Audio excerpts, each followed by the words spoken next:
And my question is, we've had discussions, and you said you're working on alternative. I'm assuming that the governor's plan that's been introduced has had no legislative input, and that's just his. That's No, just. no, that's not true.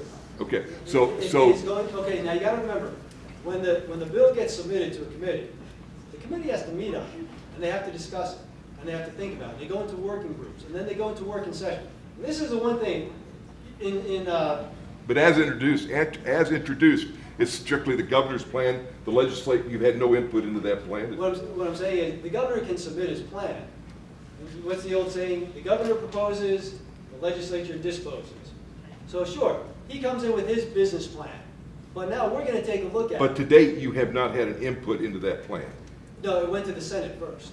I understand, but that's what my point is you said you were working on a plan, and I don't want to. I'm working on the assembly plan. Okay, Okay, but now that's you- what I'm trying to get at. Yeah, okay. In our discussions, you stated that you were working on the plan, because I tried to get a copy of the governor's ahead of time, and you said it wasn't available or wasn't given out. So I'm assuming what was introduced by the governor had no input from you or anybody else. Of course not. It's Okay, governor's that's what plan. I'm just asking. So what you were referring to is your alternative that's going to be introduced Monday is what you've been working on. Right. Okay.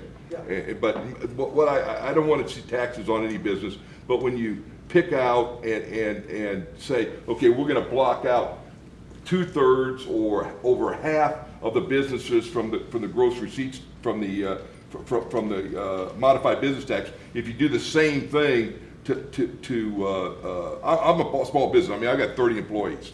Mm-hmm. So I mean, but in the definition of the modified business tax, I'm not. I'm a big business into that because of the gross of my payroll. But you can't. You got to really be very cautious about how you define small business and how you shift all the people that have high labor content and paying all the amounts. And what I'm trying to hopefully inspire you to have hope in is what you're going to see coming out Monday is going to be different from what you've seen and what you've heard in the past.